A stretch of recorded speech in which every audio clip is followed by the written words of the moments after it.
અમરેલી જિલ્લાના social media ઉપર viral થયેલા એક વિડીયોએ જબરજસ્ત માહોલ ગરમાવ્યો હતો, જેમાં કહેવાય છે કે એક શાળાના વિદ્યાર્થીઓ વચ્ચે આ વિવાદ સર્જાયો હતો અને વિવાદે ઉગ્ર સ્વરૂપ ધારણ કર્યું હતું।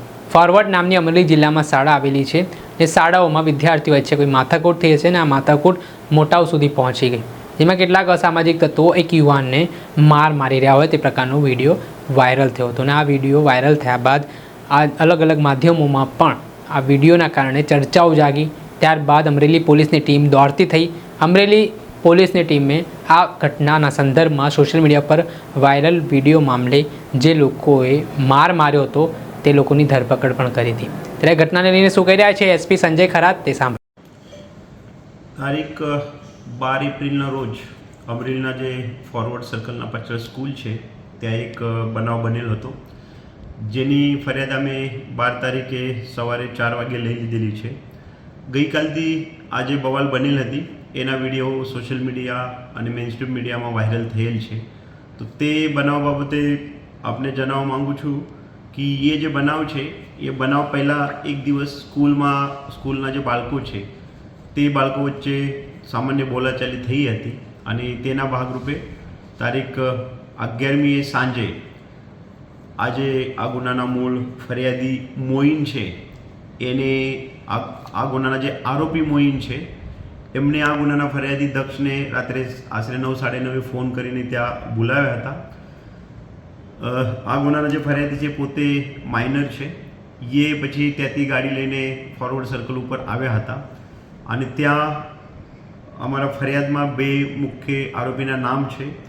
એક છે જે ફરિયાદીને બોલાવનાર મોઇન અને એના સાથે જે હતા એ ગોપાલ પોપટ, એ બંને અને બાકીના 5 ઈસમો છે, જેમાં 2 જે ઈસમો છે એ એમના વિડીયો અમારી પાસે છે, પરંતુ એની હજી ઓળખાણ પોલીસ તપાસના કામે આગળ હાથ ધરેલી છે અને બીજા 3 અન્ય ઈસમો, આ રીતના 8 ઈસમોએ આ જે ફરિયાદી છે એને એક મૂઢમાડ મારેલ હતું, ગુનાહિત ધમકી આપેલ હતી અને સરકારશ્રીના જે જાહેરનામા છે એ ભંગ કરેલ હતું।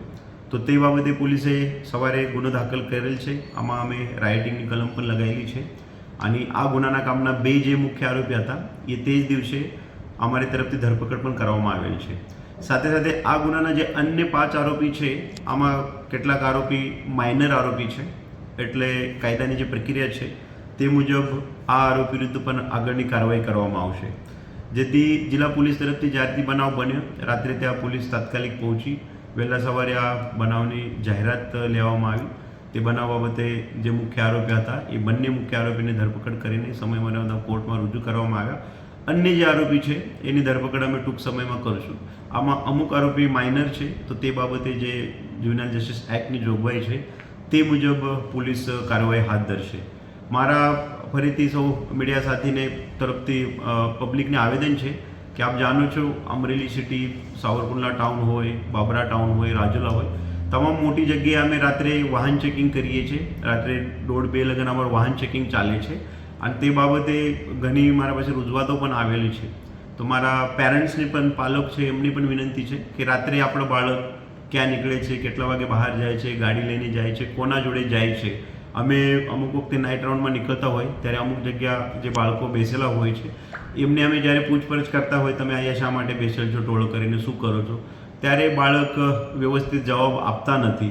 અમે ઉંમરના હિસાબે અથવા બાળક છે તે હિસાબે એમની રવાની ઘેર તરફ એમની કરતા હોય સમજાવટ કરીને, પરંતુ ખરેખર જે તે પાલકે આ બાબતે ધ્યાન રાખવું બહુ જ જરૂરી છે અને તે બાબતે જિલ્લા પોલીસ તરફથી પણ અમે રાત્રે 11 પછી તમામ જે ખુલ્લી આવવાવાળી જગ્યા છે, સર્કલ છે, બંધ દુકાનોના આગળના ભાગ છે, અમુક ગ્રાઉન્ડ્સ છે, એ જિલ્લા પોલીસ તરફથી ચોકસાઈથી ચેક પણ કરવામાં આવે છે।